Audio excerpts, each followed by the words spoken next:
Today I want to talk just a little bit about my catfish rigs. Um, Rigs for catfish, pretty straightforward. There's tons of information online, so I hadn't really planned on doing a segment like this, but I have had a few people ask about how I set my gear up, and um, I do have a couple of little tips to show you, so I thought I'd just go over that here today for a few minutes. So the first consideration for me is that I hate retying on the water. And I like to think that it's not because I'm lazy, but that it's because I like to be efficient, right? So if you have to keep stopping to retie this rig or that rig, you're not fishing while you're doing that.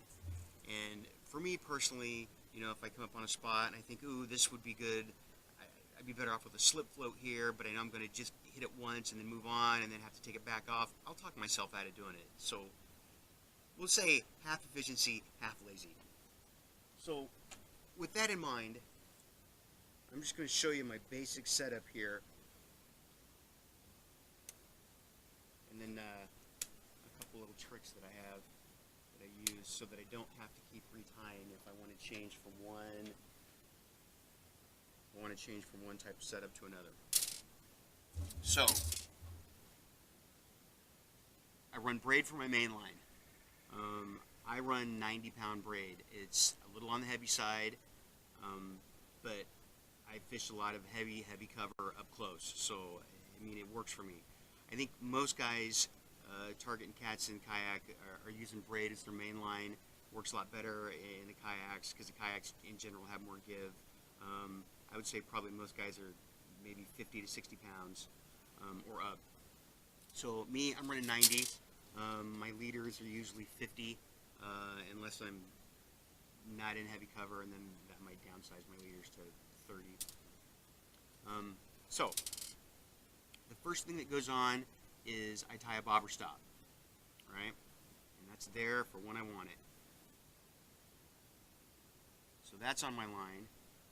And then the next thing is a bead, right? So that's for my bobber stop. Then I use a sinker slide, right? I'm pretty sure everybody knows what those are. And then I would use either a bead or a bumper. Here I've got a bumper on this one, a little rubber stop, protect the knot.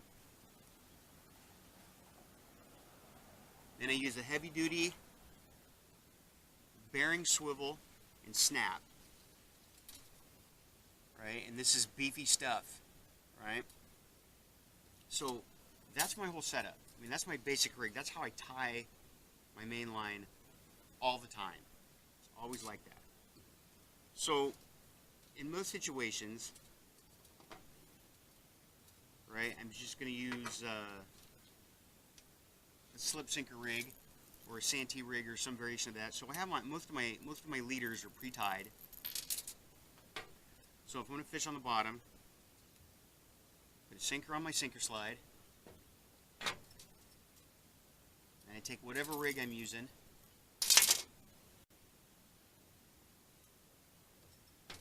and I'm ready to fish, right? So this rig I've got, I tie my hooks with a snell, and in this rig I've got a Whisker Seeker Versa Rattle, which I use quite a bit. I have a peg float, so I may have both. I may have one of those, I may have neither of those. And then I have a barrel swivel. Now, this barrel swivel is generally, the barrel swivel and the knot on the barrel swivel are intentionally the weak spot in my whole setup. So if I have to break off, I'm either going to break off at this knot or I'm going to break the barrel swivel. And that's typically how it works out, and that's by design. So, straightforward, I'm fishing now, right? Sinker on the bottom, the float's lifting my bait up. There you have it. So say I come upon something and I decide that it's too snaggy on the bottom, or I want to drift a bait over the top of something. So what I'll do then is I'll take this leader off,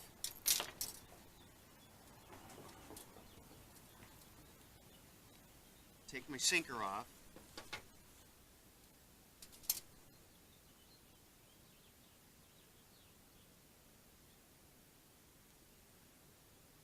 I set my bobber stop where I want it, and then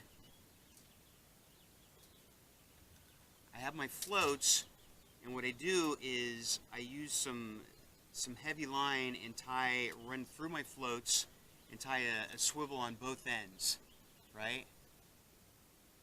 So then I just take that float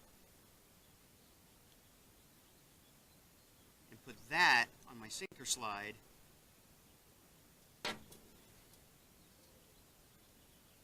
and then I'll either put a leader that's just, I'm going to let live bait swim free, so I won't have a weight on it, or I may put a rubber core sinker or a heavy split shot on the line if I want to influence the fish to swim down. So I'm just going to tie my leader on the way I normally do, but now I've got my slip float on my sinker slide, and that's going to run up to my bobber stop, which I don't have tied right there. So now I'm using my float, right? Super easy to change to and use. I can let it drift over some cover. I can let it drift along a bank. I can deploy it quickly, and then if I decide, okay, I'm done using that, then I undo it quickly. So that's the slip float option. The other option, the final one that is probably the one I use the least, is a Paternoster float. So sometimes I'll want to fish a live bait and I want to get it up higher off the bottom than a float on my leader is gonna let me get, and I would have to use too much line, and my bait fish is gonna swim around and bury itself in cover probably. So the Paternoster float, the way I use that, I'll then take my sinker slide and I'll take the clip off of it. Alright? So now it's just like that. And I have some of these pre-tied, and this is just a section of line with a loop on both ends, and a balloon on one end, right? However high off I want to run it. So basically, this is going to be my sinker, right? But instead of pegging the sinker to the bottom, I'm going to lift the sinker up. So I'll run this through the hole on the sinker slide,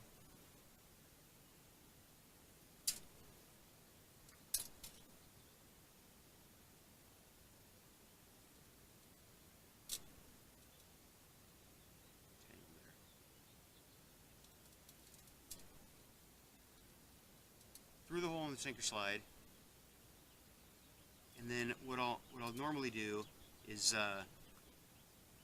see, so I'm running right up to the balloon, and what I'll normally do is I'll poke that nipple through that hole, kind of tug it through there, which I'm not going to do right now because it's chilly out and my fingers are cold.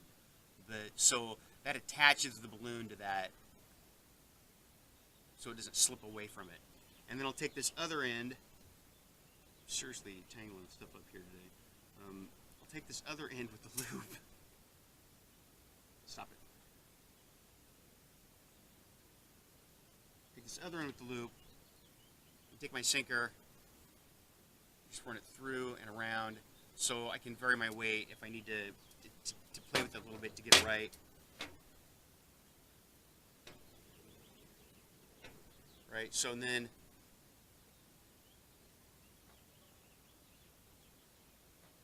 then my leader attaches to here. So now instead of having my sinker holding it down at the bottom, I'll use this as a demonstration. Instead of having my sinker peg me down to the bottom,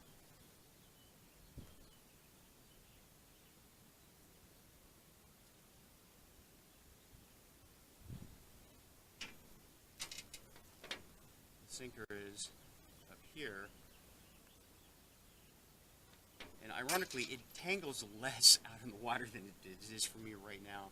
I don't usually have a problem. It's because I've got all this stuff all close together and nothing's hanging free. So this lifts it up.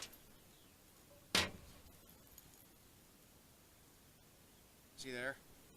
So, and I would make this the appropriate length here, and I would let my bait, I would keep my bait fish swimming up where I want it.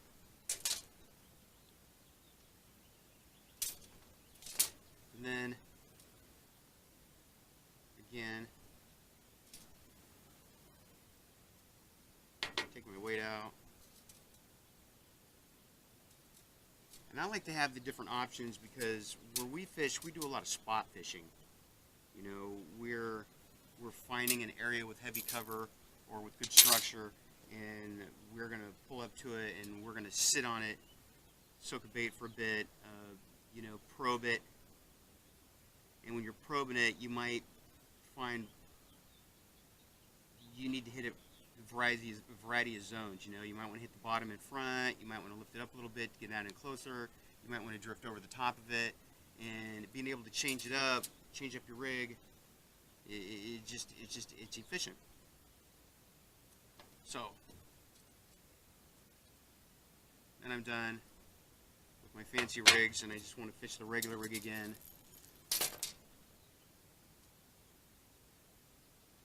It's all set. Right.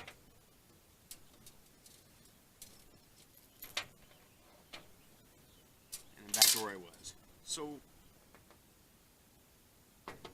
that's it.